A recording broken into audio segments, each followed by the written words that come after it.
Life as a human being is filled with great, great joy and devastating sorrow.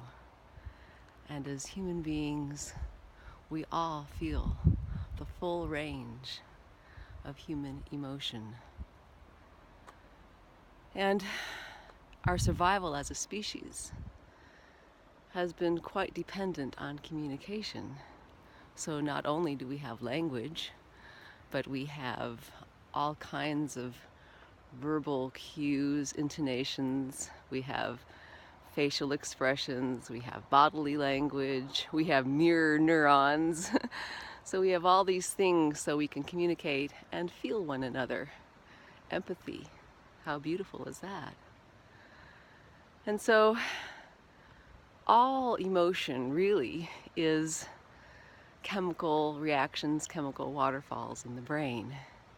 And until the brain describes this using shared learned words, there really are no separate emotions.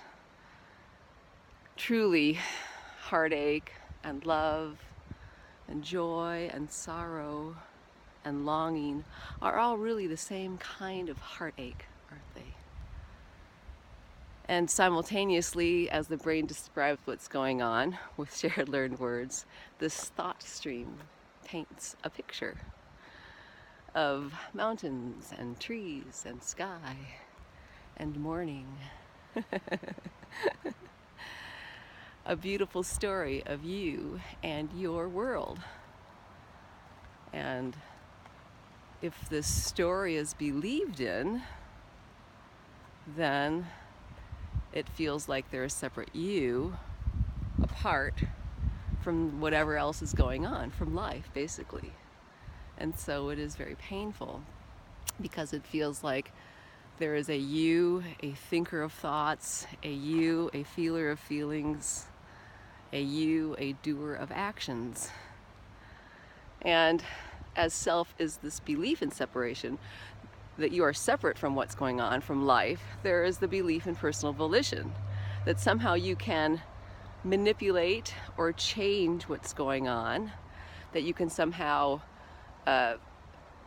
step aside from life and catch it or understand it. And so all of life becomes an effort somehow to fix, to put together life into a place of rest, of peace, of wholeness, of understanding. And it's, well, for me, what it was like is I was constantly taking my happiness temperature. It was, what am I feeling? Why do I feel this way? And if I like it, oh my, how can I keep it? Ah! And if I didn't like it, oh, just get rid of it, change it, put it under the carpet, just get rid of it, ignore it, whatever. It was a constant self-correction and self-judgment and trying to fix or change, make whole myself, and trying to fix or change the world. And people probably have it in all different ways, but the same symptoms. This life is efforting to make whole what was never really a part because self is the belief in separation. And so what can occur is that this belief in separation just evaporates, and normally it is preceded by a personal conflagration, a personal Armageddon, where either one by one or in great swaths beliefs of how you think the world is or should be, or how you are or how you should be, are ripped apart.